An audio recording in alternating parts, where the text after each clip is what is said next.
Hello students. बेटा आज हम बॉडी फ्लूइड एंड सर्कुलेशन का एनसीईआरटी एग्जाम्पलर सॉल्व करेंगे। इसमें भी आपको सेम कॉन्सेप्ट फॉलो करना है कि जब कभी भी हम एग्जाम्पलर सॉल्व कर रहे हैं आप अपने नोट्स और एनसीईआरटी दोनों खोल के रखना, ठीक है। हम साथ साथ छोटे छोटे पॉइंट्स पे डिस्कस करेंगे ताकि आपका ये पूरा चैप्टर एक क्विक गो में रिवाइज हो जाए, ठीक है। चलो बेटा आज क्वेश्चन नंबर 1 से शुरू करते हैं। क्वेश्चन नंबर 1 बोलता है कि कौन सा ऐसा सेल है which does not exhibit phagocytic activity. Phagocytic मतलब कौन सा ऐसा सेल है जो सेल ईटिंग का काम नहीं करता है, ठीक है। तो देखो बेटा आज सबसे पहले सेल ईटिंग में तो नाम से ही क्लियर होता है कि भाई मैक्रोफाज तो गजब सेल खाता है, ठीक है।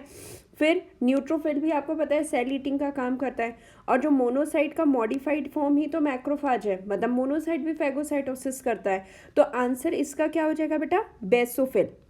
जो बेसोफिल है वो बेटा बेसिकली क्या करता है, फैगोसाइटोसिस का काम नहीं करता। इसका मेन जो आप वर्क बोलो ना तो ये 3 टाइप के केमिकल रिलीज करता है। एक है हिस्टामाइन, वैसे आपको पता है बट क्विक रिवीजन के लिए, एक है हिस्टामाइन, एक है हिपैरिन और एक होता है बेटा सेरोटोनिन, ठीक है। इनका काम भी आपको पता है। जो हिस्टामाइन है वो वेसो डाइलेट करता है, यानी ब्लड वेसल को फैला देता है। ब्लड वेसल को फैलाने की वजह से क्या होगा बेटा, आपको पता है कि जब कभी भी ब्लड वेसल डाइलेट हो जाती है तो ये इन्फ्लामेशन के लिए रिस्पॉन्सिबल होता है, ठीक है। और जस्ट इसका अपोजिट कौन है, सेरोटोनिन वेसो कॉन्स्ट्रिक्ट करके यानी ब्लड वेसल को पचका देगा। और जो हिपैरिन होता है वो बेसिकली ब्लड को कोगुलेट नहीं होने देता, इट्स एंटी कोएगुलेंट, ठीक है। तो आंसर हो गया बेसोफिल, क्लियर। चलो नेक्स्ट आओ।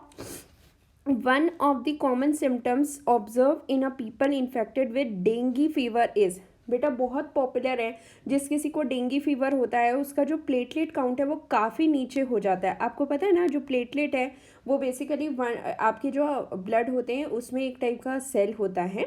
ये जो प्लेटलेट है इसका मेन काम होता है बेटा ब्लड क्लॉट करने का। बट जब कभी किसी को डेंगी फीवर हो जाता है ना, उस केस में जो प्लेटलेट का काउंट है वो सडनली बहुत नीचे गिर जाता है। मतलब नॉर्मल काउंट आपको पता होगा कि 1.5 लाख टू 2.5 लाख होता है नॉर्मल। इसके बिलो गया ना बेटा तो फिर पता चल जाता है कि हाँ इसको डेंगी है करके, ठीक है। फिर नेक्स्ट आते हैं थर्ड में। इनमें से ये पूछ रहा है विच of the following is correct during each cardiac cycle. क्या करेक्ट है ना, करेक्ट कार्डियक साइकिल। अपन देखो यहाँ पे एक छोटा सा ड्रॉ कर रही हूँ मैं। देखो ये 4 अपन ने क्या बना दिए, इसके चेम्बर बना दिए। ये वाला हो गया आपका जो ये ऊपर वाले हैं ये एट्रियम हो गए, नीचे वाले वेंट्रिकल्स हो गए। ये left atrium, left ventricle, right atrium, right ventricle, ठीक है। अब क्या बोल रहा है, चलो एक एक करके देखते हैं। The blood of plum the volume of blood pump out by right and left ventricle is same. बेटा इसी को तो अपन स्ट्रोक वॉल्यूम बोलते हैं ना।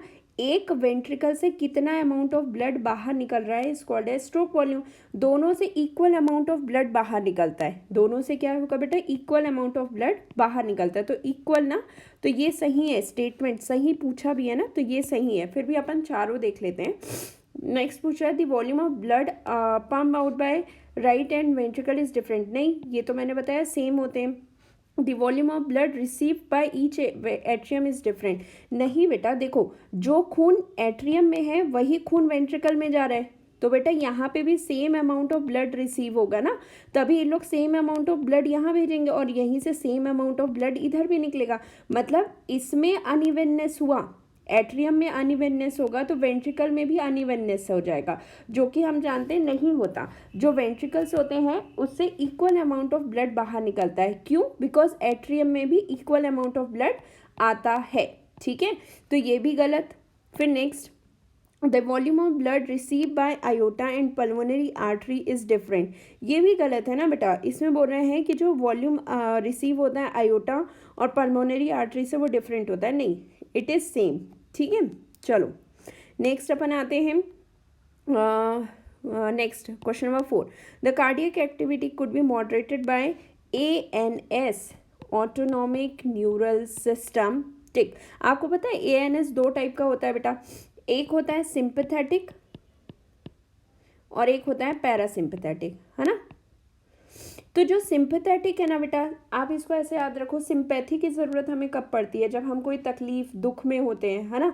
तो इमरजेंसी के सिचुएशन में सिंपैथेटिक एक्टिव होता है, और सिंपैथेटिक क्या कर देता है, आपकी बॉडी को प्रिपेयर करता है इमरजेंसी सिचुएशन में। इसमें आपके हर एक सेल को ज़्यादा अमाउंट ऑफ ब्लड जल्दी जल्दी पहुंचाया जाता है, ताकि जो आपका ब्लड है उसमें ऑक्सीजन जो है बेटा वो हेल्प करे सेल को एटीपी बनाने में। करेक्ट, क्योंकि आपको पता है ना एटीपी कैसे बनेगा बेटा, जैसी ऑक्सीजन आएगा वैसे ही फटाफट एरोबिक रेस्पिरेशन होगा और एटीपी बन जाएगा। बट ऑक्सीजन आएगा कैसे, ब्लड के थ्रू आएगा। इसी वजह से इमरजेंसी सिचुएशन में आपकी दिल की धड़कन तेज हो जाती है, बिकॉज आपका जो हार्ट है ना बहुत फटाफट पंप करने की कोशिश करता है बेटा, कि जल्दी जल्दी आपके हर एक सेल को बहुत हाई अमाउंट ऑफ ऑक्सीजन दे सके। ठीक है, बट पैरासिम्पैथेटिक चिल मोड में काम करता है। जब अपन रिलैक्स है ना, अभी एग्ज़ाम की डेट नहीं आई है, हम आराम से पढ़ रहे हैं, उसमें पैरासिम्पैथेटिक काम करेगा, इसमें कोई टेंशन वाली बात नहीं रहती तब। चलो आ जाओ। The parasympathetic system stimulate heart rate and stroke volume, वही बताया ना बेटा, ये बिल्कुल सही बात है। बहुत बेटा मतलब इतना स्पीड से करता है, उसका मेन इंटेंशन होता है आपके हर एक सेल को जल्दी से खून मिले और ज़्यादा अमाउंट ऑफ खून मिले। फिर सॉरी पैरासिम्पैथेटिक बोल दिया मैंने, गलती से सिंपैथेटिक पढ़ा। तो पैरासिम्पैथेटिक तो स्टिमुलेट नहीं करता ना बेटा, सिंपैथेटिक करता है। फिर the sympathetic system stimulate heart rate and stroke volume, this is correct. Fourth वाला सही बोल रहा है बेटा, फोर्थ का बी वाला सही है। Parasympathetic decrease heart rate but increase, ये भी गलत है बेटा। फिर इंक्रीज तो वो किसी का करेगा ही नहीं, ठीक है। फिर the sympathetic system decrease heart rate, ये कभी डिक्रीज तो करेगा ही नहीं, तो आंसर हो जाएगा बी। चलो फिफ्थ में आ जाओ। Mark the pair substance among the following which is essential for coagulation of blood, कौन सा चीज कोगुलेशन के लिए। तो बेटा ये तो याद रखना, ऑक्सलेट एंड सिट्रेट तो एंटी कोगुलेंट होते हैं, ये रोकते हैं, कोगुलेशन नहीं होने देते, ठीक है। फिर नेक्स्ट आओ हिपैरिन, हिपैरिन मैंने जैसे स्टार्टिंग में आपको बताया ना एंटी कोगुलेंट है, ठीक है। तो ये भी नहीं होगा, जहाँ जहाँ हिपैरिन है वहाँ कट कर दो। बचा क्या, कैल्शियम एंड प्लेटलेट फैक्टर, यही बिल्कुल सही है बेटा। आपको पता है ना पहले के समय में जब कभी भी कहीं कट लग जाता था ना, तो जो पान में हम चूना लगाते हैं ना उसको लगा देते थे वहाँ पे, बिकॉज कैल्शियम के प्रेजेंस में जो आपका कोगुलेशन होता है, क्लॉटिंग होती है, फटाफट हो जाता है बेटा। क्लॉटिंग आई मीन क्लॉटिंग क्या होती है, बहुत फटाफट हो जाती है। तो इस कारण कैल्शियम तो हेल्प करता है, और प्लेटलेट फैक्टर ऑब्वियसली वो होंगे तभी क्लॉटिंग हो पाएगी। फिर नेक्स्ट आओ सिक्स पे, ईसीजी डिपिक्ट्स द डीपोलराइजेशन। देखो बेटा याद रखना, डीपोलराइजेशन के बाद क्या होता है, कॉन्ट्रैक्शन, और रीपोलराइजेशन के बाद क्या होता है, रिलैक्सेशन, ठीक है, ये ध्यान रखना। अब बोल रहा है कि इसमें कौन सी चीज़ नहीं दिखती। चलो तो ईसीजी पहले बना लो यार तुम, पहले ये पी वेव, ये क्यू वेव, ये आर, ये एस, ये थोड़ा फैला सा T, Q R S T, ठीक है। पी वाला क्या रिप्रेजेंट करता है बेटा, depolarisation of atria. Q R S क्या रिप्रेजेंट करते हैं, डीपोलराइजेशन ऑफ वेंट्रिकल। और टी वाला क्या रिप्रेजेंट करता है, आपको पता है, रीपोलराइजेशन ऑफ वेंट्रिकल। तो क्या नहीं आया, रीपोलराइजेशन ऑफ एट्रिया तो आया नहीं, तो आंसर बी हो गया, ठीक है। सेवेंथ में आओ, इनमें से कौन सा ऐसा सेल है जिसके पास न्यूक्लियस नहीं होता। न्यूक्लियस किसके पास नहीं होता बेटा, ये तो बहुत फेमस है, जो इरिथ्रोसाइट यानी आरबीसी है, जब ये मेच्योर होता है, जब ये क्या होता है बेटा, मेच्योर होता है, तो इस बेचारे से न्यूक्लियस चला जाता है, न्यूक्लियस गायब हो जाता है, और ये पूरा जो सेल का एरिया है वो इस्तेमाल करता है किसके लिए, हीमोग्लोबिन को रखने के लिए, ठीक है, ताकि जितना ज़्यादा हीमोग्लोबिन उतना ज़्यादा ऑक्सीजन। और इसका मेन इंटेंशन ये रहता है कि मैं कितना ज़्यादा से ज़्यादा हीमोग्लोबिन अपने अंदर रख लूँ ताकि मैं हर एक सेल तक पहुँचा दूँ, ठीक है। तो इसका आंसर हो जाएगा बेटा इरिथ्रोसाइट, ठीक है। फिर नेक्स्ट आओ, which of the following blood cell is involve in antibody production. बेटा ये भी बहुत फेमस है कि जो बी लिम्फोसाइट का प्लाज्मा सेल होता है, ठीक है, बी लिम्फोसाइट का प्लाज्मा सेल वो क्या प्रोड्यूस करता है, वाई शेप की antibodies, you know very well. तो आंसर हो जाएगा ए। चलो नाइन्थ में आ जाओ, the cardiac impulse initiated the conducted further up to ventricle, the correct sequence. देखो ये भी बहुत आसान है ना बेटा, देखो ये अपन ने बना दिया हार्ट, ठीक है, ये चेम्बर्स हो गए। यहाँ पता है ऐसे नोड होता है, यहाँ क्या होता है बेटा, एवी नोड। एवी नोड से क्या आ जाता है, बंडल ऑफ हिज, ये बंडल ऑफ हिज दो में टूटा और इधर जाके किस में आ जाता है, पुरकिंजी फाइबर में, ठीक है, तो देख क्या होगा, ऐसे नोड से एवी नोड आया, एवी नोड से ये एवी बंडल ऑफ हिस बोलते हैं इसको, दूसरा नाम इसका एवी बंडल ऑफ हिस भी होता है, एट्रियोवेंट्रिकुलर बंडल ऑफ हिस, है ना, यही वही है। और फिर इसके बाद ये पुरकिंजी फाइबर्स में टूट गए। तो देख लो कैसे हुआ, ऐसे एवी एवी बंडल पुरकिंजी। चलो सी, ठीक है। अब बोल रहा है इन्फ्लामेशन के लिए कौन रिस्पॉन्सिबल है, मैंने बताया था ना बेसोफिल स्टार्टिंग में ही, क्योंकि ये क्या रिलीज करता है, हिस्टामाइन। हिस्टामाइन क्या होता है बेटा, वेसोडाइलेटर। वेसोडाइलेटर है, इसका मतलब क्या करेगा, जो आपकी ब्लड वेसल है उसको फैला देगा, फैलाने की वजह से यहाँ से जो ब्लड सेल्स हैं वो बाहर जाएंगे, आरबीसी वगैरह भी बाहर जाएंगे, डब्ल्यूबीसी भी जाएंगे, और इस पर्टिकुलर टिश्यू में जो यहाँ पे टिश्यू है उस पर क्या करेंगे, फाइटिंग वाइटिंग करेंगे, ठीक है। तो यहाँ पे रेडनेस आ जाती, क्योंकि आरबीसी भी गए ना बेटा और डब्ल्यूबीसी भी गया है, तो फाइटिंग वाइटिंग होगी, तो यहाँ पे क्या हो जाता है, रेडनेस हो जाता है, और रेडनेस को ही इन्फ्लामेशन बोलते हैं। तो आंसर हो गया बेसोफिल। चमका। फिर 11th में आप द सेकेंड हार्ट साउंड, देखो बेटा पहला कब आता है, पहले तो ये जानो, पहला कब आता है, जब आपके बाइकस्पिड एंड ट्राइकस्पिड वॉल्व, जो आपके 4 चेम्बर है ना, ये देखो 4 चेम्बर बनाओ, पहले 4 चेम्बर है, 4 चेम्बर में जब ये बाई और ट्राई एक साथ बंद होते हैं बेटा, एक साथ बंद होते हैं, तब क्या होता है, लब साउंड। जब आपके सेमी ल्यूनर वॉल्व क्लोज होते हैं तब क्या होता है, डब साउंड। बस ये याद रखना, क्लोजिंग में ही साउंड होती है बेटा, गेट बंद करते हैं तब साउंड आता है ना, गेट खोलने में नहीं आता। गेट जब बंद होता है तो दोनों टकराते हैं और आवाज़ आता है। तो यहाँ पे भी सेम वैसे ही याद रखना कि सेमी ल्यूनर वॉल्व के बंद होने से डब साउंड आएगा। बेटा क्वेश्चन नंबर 12 पे आते हैं। क्वेश्चन नंबर 12 क्या बोल रहा है, देखना। क्वेश्चन नंबर 12 बोल रहा है, विच of the following correctly explain a phase event in a cardiac cycle. देखो पहले तो ये बना लो PQRS-T, ठीक है।